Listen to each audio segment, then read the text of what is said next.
folks, today I want to talk about a book that just came out last week, The Beautiful Ones by Sylvia Moreno-Garcia. I got this on my Kindle. I started reading it the day it came out. I finished it in less than a day. It was absolutely fantastic. So this is a novel of manners similar to like a Jane Austen plotline where there's a significant stratification between genders in society, and also significant stratification between class. So I am going to talk in broad strokes in this video about plot developments. I'm not going to spoil any specific plot points, but I am going to talk a little bit about the setup that you'll get in the first couple chapters, and then like in broad movements, some of the character developments that will happen. So if you don't want to be spoiled at all, maybe wait until you read the book to watch my take on it. Like I said, I'm going to be pretty vague about it, but if you want to go in completely unspoiled, then you should wait until you finish the book to watch this review. So there are three main characters in this book, and we switch between their perspectives. There's Hector, who is a performing magician. He has the ability to perform telekinetic feats, and he takes this on the road and has made his fortune doing this. And then there's Valerie, and she was born to a family that had a really significant name, but whose holdings had significantly diminished. So she was expected by her family to marry rich and save the family name and to increase their fortunes. And then there's Nina. Nina is the cousin-in-law of Valerie, and she was raised with an extreme position of privilege where she was raised with money, and her family kind of let her flag fly, and she wasn't expected to do much or live up to much because she was a younger sibling, and she was always kind of quirky and into science, and her family just let her do that while she was growing up in the country, rather than stamping any tendencies of individuality out of her, like might have happened to Valerie when she was younger. So none of that is a spoiler. It all comes out in the first couple chapters. This is basically set up. While this is a romance plotline, I think that The Beautiful Ones is really more interesting than just a romance. Like I said, it's a novel of manners and very much about societal expectations and how you move through that.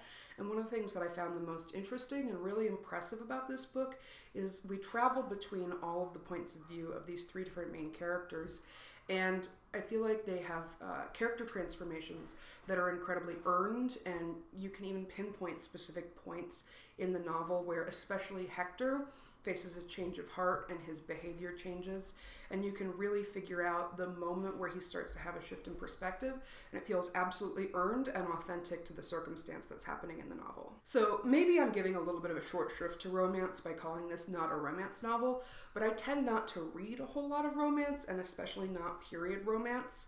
So this was really interesting to me because it was so carefully thought out, and the character development, again, really felt authentic. So there is a supernatural element to this novel in that certain people who have a talent can perform like minor telekinetic feats, making things float. Occasionally people can make stuff catch on fire, but it's not really a driving force in the novel. It's just how Hector makes his living. And so that's really interesting because it provides a reason why Hector could have started out orphaned and essentially become as wealthy as some of these older established families, because he's been traveling around doing this thing that he is the absolute best at in a performative capacity, which makes him rich but not part of the social elite. So one of the most interesting things that I think this book does is how circumstance shapes the way you view the world. Nina comes from pretty much the best possible circumstance for a woman, where she's not given many expectations, and she does start to feel pressure as she moves into the city and runs up against people who aren't as forgiving as her family, but she's largely allowed to do what she wants, and she starts out the book really naive because she has never been placed in the situation where people expect anything of her. And so that's really interesting to see how her character progresses and how she interacts, especially with Valerie. Hector, although he is born a man, was born of a lower class. So it's interesting to see how he interacts with people who were born higher up in the class system and how that affects the way he needs to navigate his social relationships in order to form connections and even be invited into houses and parties in the way that he would need to.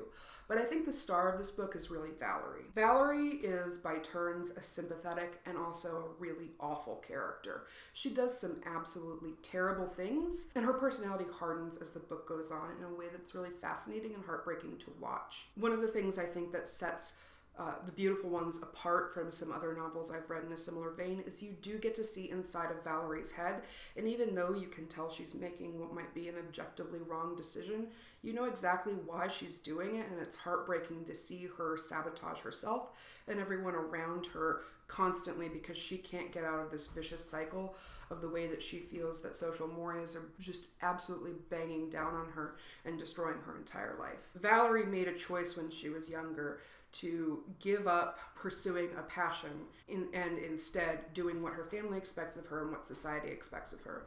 And the thing about Valerie is she doesn't perceive that as having been a choice. She thinks that making the decision that she did is the only thing that she viably could have done, and this isn't true, and we see from other characters' perspectives that this isn't true and that she has a flawed understanding of the world. And watching her process that and process regret and process understanding that just because she made a decision doesn't mean the world is going to stop around her, and her coming to the understanding that she's not the center of the universe is, like I said, it's heartbreaking. I think it's really a testament to Moreno-Garcia's writing that she's able to make a character like Valerie at all sympathetic, because in other novels, Valerie would just be a faceless villain where we don't understand what's going on in her head, and I really loved that we got that perspective. So if any of this sounds at all interesting to you, even if you don't usually pick up romance novels, I think that this is a really great place to start. Like I said, I don't think it's a straight romance novel. I think it's doing some interesting things with social constructs and social hierarchies that's not necessarily out of the realm of romance, but I think does elevate it a bit. I'd love to hear what you think, and if you think that there are other romance novels that do this same sort of thing with really examining class and privilege and how those things interact in society to create certain relationships or to destroy other relationships, please let me know in the comments. I really, really enjoyed this, more even than I thought I would, so yeah. I definitely am looking for things similar to this in the future, and I am really excited to pick up more of Sylvia Moreno-Garcia's work.